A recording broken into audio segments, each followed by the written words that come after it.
Hello everybody and welcome to the channel. As you can see behind me we have the CVX, we have our mowers thrown off and we are going doing a bit of hedge cutting. It's pretty frozen here this morning, as is practically everything. It's very cold overnight, it was down to about -4 that way. So what we will be doing is we're going saw cutting. Thankfully she's thawed out on the other side, our windows aren't frozen. So we're going to kind of really take advantage of the ground being frozen this morning. It's going to give us, we're going to be able to drive on land opposed to on the road. We've quite a big hedge to take down. It's around the house. It's a fair height. It hasn't been maintained in years and years and years. So that is today's mission. So I must change over the heads. Once I've that done, I'll update you when I'm on the road and once we get cutting. Well, as you can see, we're sawing away here now. Not the easiest because the ground is fairly unlevel, but we're managing away so far anyway. I haven't sharpened my saw in a bit, but it's still cutting away nicely. Usually how we sharpen the saw is there's tips on the blade, and these are, you weld on with hard facing rods and you just file it down then onto a point. Like I said, we haven't done it in a bit, but we haven't been cutting anything huge, and this stuff isn't too hard on the edge, so it seems to work away fine. But it takes a few kind of, I suppose, slices you call it, to get into the hedge and kind of get your pattern. But the ground is fairly unlevel, so it's making it a bit difficult really, but we'll get there nonetheless. This is the easiest bit of it. There's some palm trees back further and they're very high, and they're taking a bit of work, and I'll need someone to come on and clean the ground for me, because I won't be able to reach in far enough while the cuttings are on the ground. And we're very happy with the saw blade. We've picked up more work than we expected to pick up with it. Kind of the reason behind buying it was we'd have it there, you know, if we're going in, we'd be reseeding a good few places that kind of haven't been touched in years. Kind of reclaiming them, I suppose you could call it, but that's really why we bought it. So if we were going in there, we'd be able to really clean back to the ditches and you know, get the most out of the ground when you're going to the bother of spending a few pounds on it. So I suppose really this kind of work we wasn't going chasing it, if you will, but it's all welcome this time of the year. Or, you know, when it's a quiet period, I suppose you'll be trying to grab as much as you could really, but yeah, when we're, definitely wouldn't say no to it. I badly need to make up a set of guards for the tractor. That's I suppose a project whenever we get time, but just for safety reasons I suppose. Although if you don't take more than half the weight of the saw, you don't get much stuff spinning back around on you again. But if you cut backwards, you get a lot of stuff kind of coming back and hitting you. But once you kind of do basically what I'm doing here now, you don't get too much grief. There is a concrete post and rail inside in this hedge, so I'm going to cut this one a bit higher than the other because I like my head where it is and I don't want lumps of concrete flying at it.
Well, that's another job just finished with now. We're on our way home. The road here ahead of me was closed all last night it was so icy, but it's actually still closed to see here now, so we'll have to go the longer way home, but what harm. The upcoming jobs for us really is start getting our slurry gear ready for the spreading season now. We have just to give a run through the tanks and all this small stuff really. I suppose the agitator does need a few bits of jobs done to it. Probably get stuck into them now this coming weekend, and other than that really it's kind of just give a quick run through the tractors as well and make sure everything lights. I suppose is a very important thing this time of the year, because more often than not you'll find yourself out in the dark with slurry equipment, so definitely lights will be one of the big priorities, to have everything working.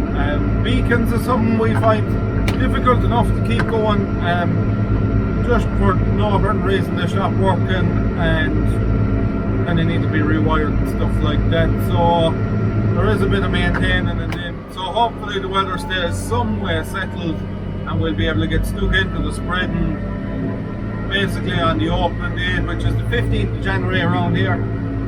For those of you who are not Irish or not local, we have a closed period for spreading, and you can't spread from the 15th of October to the 15th of January. I know there's parts of the UK that they can spread all year round, but we can't here anyway. We have a closed period. So I suppose there's one of the things that will be getting very popular around here is umbilical systems, and obviously they can travel in poorer conditions than you could with a tanker, and they have a huge throughput as well, like they'll put out a lot of stuff in a short space of time. So it's always something you'll be kind of looking at and thinking about, but I don't think we'll do anything this year. Maybe at some point in the future we might.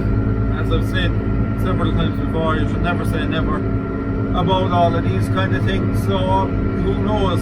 I see a lot of in the UK and up in the northern parts of Ireland, they use ferry tankers an awful lot, and that's a system that has actually never taken off around here, funnily enough. I've always thought it'd be a good setup, because there's a lot of guys have fragmented farms and they have fields, you know, a good distance from, we'll say, around where the home, the slatted unit is or whatever, and I always thought that'd be a good system to blow it off of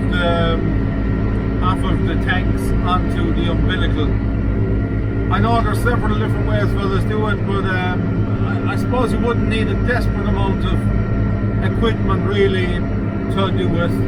You wouldn't need you wouldn't need a mile of pipe, or you wouldn't need a massive dribble bar, a handy enough dribble bar, do you? And I think the Garda pumps will drive it up to a distance of about 600 meters. If it's not too hilly, if it's flat, they'll do that much. So I don't know how much ground you cover with 600 meters of pipe. I suppose realistically you want to be covering 20 acres anyway. You know, if you could get from the gate to cover a 20-acre field with 600 meters of pipe, it'll probably be a good setup, but you'd never know. And like I say, it's always something you'll be keeping an eye on, and what kind of systems work best. But it's funnily enough, I've never seen that system being used around here.